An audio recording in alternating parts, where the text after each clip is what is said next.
6월 15일 수요일 새벽 기도회를 드리겠습니다. 오늘 하나님 주신 말씀은 사무엘상 24장 1절로 22절 말씀입니다. 사울이 블레셋 사람을 쫓다가 돌아오매 어떤 사람이 그에게 말하여 이르되 보소서 다윗이 엔디게 광야에 있더이다 하니 사울이 온 이스라엘에서 택한 사람 3,000명을 거느리고 다윗과 그의 사람들을 찾으러 들염소 바위로 갈새 길가 양의 우리에 이른즉 굴이 있는지라 사울이 뒤를 보러 들어가니라. 다윗과 그의 사람들이 그 굴 깊은 곳에 있더니 다윗의 사람들이 이르되 보소서 여호와께서 당신에게 이르시기를 내가 원수를 내 손에 넘기리니 내 생각에 좋은 대로 그에게 행하라 하시더니 이것이 그날이니이다 하니 다윗이 일어나서 사울의 겉옷자락을 가만히 베니라.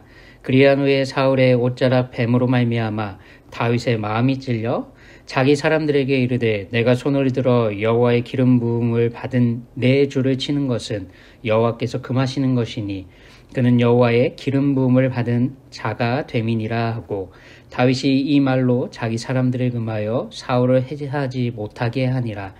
사울이 일어나 굴에서 나아가 자기 길을 가니라. 그 후에 다윗도 일어나 굴에서 나아가 사울의 뒤에서 외쳐 이르되 내 주 왕이여 하매 사울이 돌아보는지라. 다윗이 땅에 엎드려 절하고 다윗이 사울에게 이르되 보소서 다윗이 왕을 해하려 한다는 사람들의 말을 왕은 어찌하여 들으시나이까? 오늘 여호와께서 굴에서 왕을 내 손에 넘기신 것을 왕이 아셨을 것이니이다. 어떤 사람이 나를 권하여 왕을 죽이라 하였으나 내가 왕을 아껴 말하기를 나는 내 손을 들어 내 주를 해하지 아니하리니 그는 여호와의 기름 부음을 받은 자이기 때문이라 하였나이다.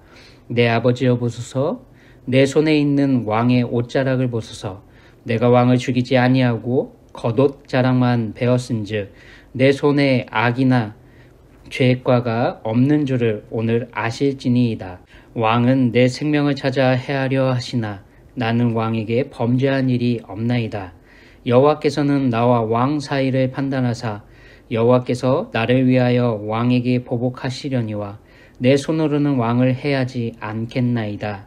옛 속담에 말하기를 악은 악인에게서 난다 하였으니 내 손이 왕을 해하지 아니하리이다.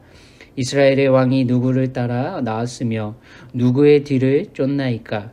죽은 개나 벼룩을 쫓음이니이까? 그런즉 여호와께서 재판장이 되어 나와 왕 사이에 심판하사 나의 사정을 살펴 억울함을 풀어주시고 나를 왕의 손에서 건지시기를 원하나이다 하니라.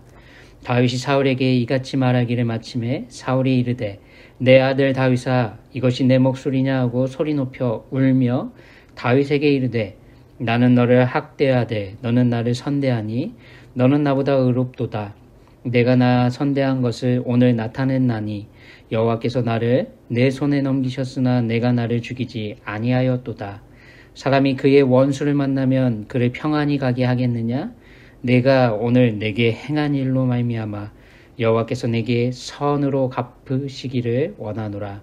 보라 나는 네가 반드시 왕이 될 것을 알고 이스라엘 나라가 내 손에 견고히 설 것을 아노니 그런즉 너는 내 후손을 끊지 아니하며 내 아버지의 집에서 내 이름을 멸하지 아니할 것을 이제 여호와의 이름으로 내게 맹세하라 하니라. 다윗이 사울에게 맹세하매 사울은 집으로 돌아가고 다윗과 그의 사람들은 요새로 올라가니라. 아멘. 죽는 날까지 하늘을 우러러 한 점 부끄러움이 없기를 잎새에 있는 바람에도 나는 괴로워했다. 별을 노래하는 마음으로 모든 죽어가는 것을 사랑해야지. 그리고 나한테 주어진 길을 걸어가야겠다. 오늘 밤에도 별이 바람에 스치운다. 윤동조 시인의 서시입니다. 사람의 고뇌를 잘 드러낸 시 한 편을 읊으라면 주저없이 선택할 시 중에 하나로 꼽히는 바로 그 시입니다. 바람은 지상세계에서 겪는 시인의 불안과 고통을, 별은 천상세계를 상징하는데 시인은 자신에게 주어진 길, 바로 그 길을 한 점 부끄러움 없이 결백하게 걸어가겠다는 그의 결연한 각오와 의지를 전달하는데 바람과 별을 사용합니다. 시인은 모든 죽어가는 것을 사랑하겠다 말하며 다른 사람을 사랑하는 바로 그 성품을 걸어감으로 한 점 부끄러움이 없는 결백한 삶을 살겠다고 시를 통해 고백하고 있습니다. 오늘 본문은 어떻습니까? 윤동주 시인의 이 서시처럼 다윗의 삶이 얼마나 정직하고 깨끗하게 우리 하나님 앞에서 그리고 사울 왕과 이스라엘 앞에서 살아가려고 노력하는지 보여주지 않습니까? 자신에게 찾아온 고난을 마주하는 다윗, 자신을 죽이려고 혈안인 바로 사울 왕을 대하는 다윗의 모습은 꼭 잎새에 있는 작은 바람에도 괴로워했다는 시인의 고백과 닮았습니다. 사람들은 억울하고 분통 터지는 일을 만나게 되면 어떻습니까? 악한 일을 계속 당하게 되면 악에 받쳐 더 이상 인내하지 못하고 똑같이 악하게 행동할 수도 있음을 우리는 보지 않습니까? 참고 인내하는 것도 한두 번이지 한 점 부끄러움 없이 최선을 다해 희생하고 섬기고 봉사하며 사랑을 실천하며 살아가는데도 불구하고 상대가 변함없이 자신을 배신하고 그것도 모자라 자신의 생명을 죽이려고만 든다면 그런 상대를 이해하고 용서하고 또한 품어주는 것은 저희들에게는 너무도 힘겨울 겁니다. 성경은 증언합니다. 다윗은 사울에게 죽임 당할 만한 행동을 전혀 하지 않았다는 사실을 말이죠. 사울이 다윗을 죽이려고 생각에 사로잡히기 시작했던 바로 그 발단은 언제입니까? 사울과 이스라엘 군대를 대신해 블레셋과의 그 전투에 앞장서 나가 골리앗과 싸운 그 사건 이후라고 말하지 않습니까? 다윗은 사울이 스스로 군대의 장으로 삼을 만큼 사울이 보내는 그 어떠한 전쟁터에서도 가서 지혜롭게 행하며 임해서 블레셋 사람을 죽이고 승리해 돌아왔기 때문입니다. 승리하고 돌아오는 다윗과 무리들을 환영하며 노래한 여인들의 노랫말은 이렇습니다. 18장 7절에 보면 사울이 죽인 자는 천천히요 다윗은 만만히로다. 사울은 바로 이 여인들의 노랫소리를 듣고 불쾌했고 심히 노했습니다. 바로 이날 이후로 사울은 시간이 지나면 반드시 다윗이 왕이 될 거라 생각하고 다윗의 일거수일투족을 주목했다. 성경은 말하고 있습니다. 사울이 여인들의 노랫소리를 듣고 불쾌하고 심히 노한 그 이유는 무엇입니까?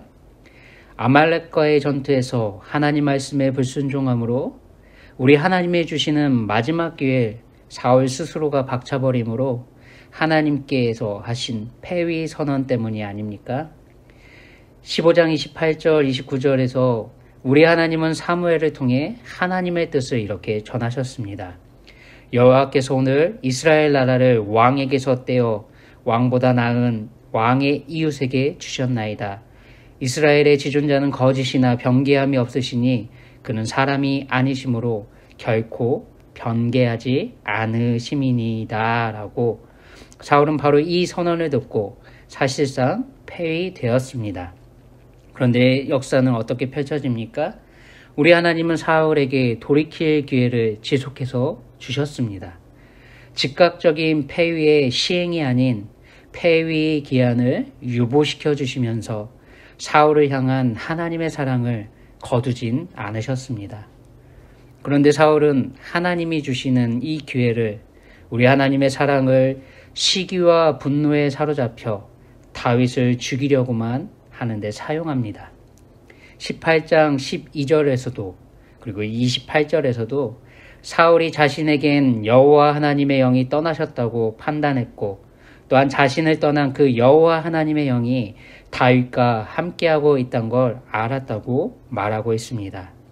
18장 30절은 블레셋 사람들의 방백들과 싸우려 나오는 그들이 나올 때마다 다윗이 사울의 모든 신하보다 더 지혜롭게 행하매 이에 그의 이름이 심히 귀하게 되니라 라고 말하고 있습니다. 이스라엘의 초대 왕으로서 사울은 외세로부터 자신의 나라를 지켜내는 건 분명히 즐거운 일임에도 불구하고 사울에게는 그것 자체가 힘겨운 하루하루가 됐다 말하는 겁니다. 다윗이 왕이 될 그 시점이 다가오고 있는 것이며, 반대로 생각하면 자신이 왕위에서 물러날 때가 다가오고 있다고밖에 생각되지 않기 때문에 그렇습니다. 그래서 사울은 자신의 아들 요나단에게도 그리고 모든 신하들에게도 다윗을 죽이라 명령했고, 본인이 직접 앞장서 죽이려고 나서고 있습니다.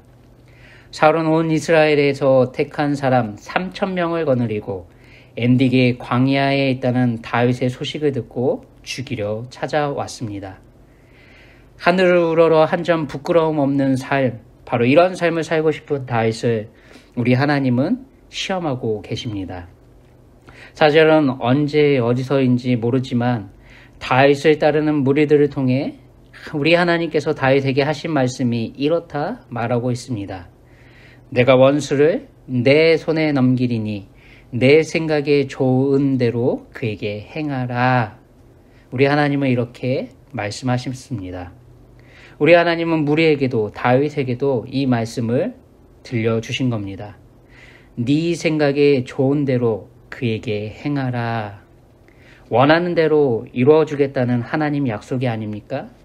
하지만 이 하나님의 말씀, 이 하나님의 약속은 최초의 에덴 동산에서 하셨던 선악을 알게 하는 나무의 열매를 따먹지 말라고 하신 것과 똑같은 맥락의 말씀이기도 합니다. 먹음직도 하고 보암직도 하고 탐스럽기도 한 선악과처럼 힘들고 어려운 고난의 인생을 한 번에 정리할 수 있는 달콤한 약속이며 유혹이기도 한 말씀입니다.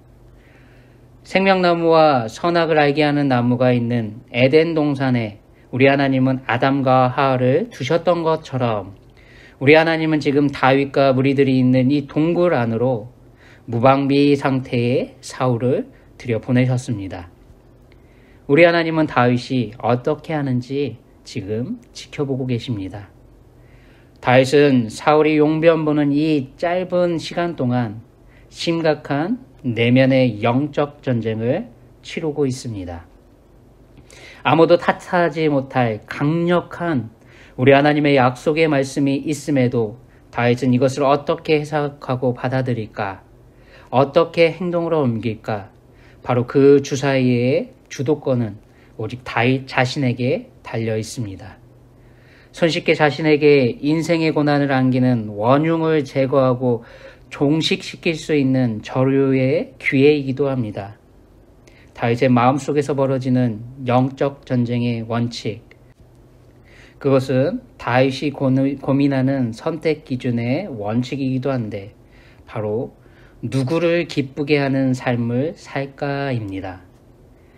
다윗에게 기쁨의 주체는 하나님입니다.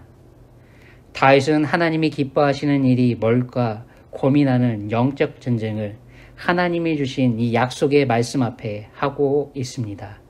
네 생각에 좋은 대로 그에게 행하라는 바로 이 약속의 말씀대로 내가 어떠한 선택과 어떤 행동을 하는 것이 과연 하나님을 기쁘시게 하는 것일까 고민하고 있을 뿐입니다. 고심 끝에 다윗은 하나님의 통치하심 아래로 들어갑니다. 자신에게 엄청난 고난을 안겨주는 바로 그 사울도, 자신에게 찾아온 그 힘겨운 도망자의 삶의 그 고난도 우리의 하나님의 손에 맡기는 걸 선택합니다. 다윗 자신에게 손 안에 들려있는 바로 그 칼이 아니라 우리 하나님의 심판과 판단의 그 칼날 앞에 원수 갚음을 맡기는 선택을 하고 있습니다. 그럼에도 다윗은 이렇게 행동하기까지 얼마나 힘겹고 얼마나 어려웠는지 우리 하나님의 통치하심 아래 온전히 서 있지 못한 자신이 부끄럽다 고백합니다. 모든 것이 완벽하게 맞아떨어지던 바로 이 그날 동굴 그 안에서 사울의 옷자락을 베는 것으로 행동은 끝났지만 다윗의 내면 속에서는 사울을 해치고 자신의 그 모든 고난을 종결하고 싶은 그 소망이 있었음을 이렇게 성경은 말하고 있습니다. 사울의 겉옷 자락을 가만히 벤 것조차 다윗의 마음에 찔려 견디지 못했다. 성경은 알려줍니다. 다윗은 앞장서서 이 행동 이후로 자기 사람들이 사울을 해치지 못하게 금지의 명령도 내렸습니다. 그런 후 다윗은 하나님이 세우신 왕으로서 사울에게 땅에 엎드려 절하면서까지 극진히 대하는 섬김의 자리로 나아갑니다. 자신을 사랑하고 믿어주었던, 그리고 아버지의 말씀도 어기며 자신의 생명을 지켜주기 위해 목숨까지 아끼지 않았던 친구 요나단의 아버지요, 바로 자신의 아버지와 같이 사울을 대했다 성경은 말하고 있습니다.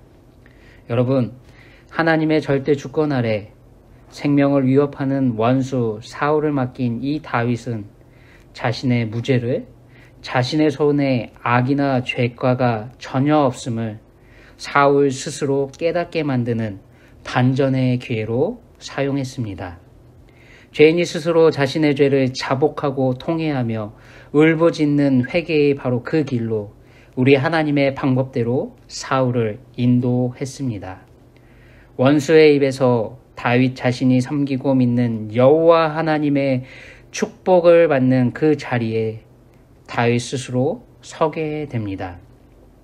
정적의 입을 통해 자신이 여호와 하나님께서 기름 부어 세워주신 왕의 길을 걷게 될 것도, 그리고 하나님의 은혜로 하나님이 세우신 그 나라가 얼마나 강하게 견고하게 세워질 것인지도 듣게 됩니다.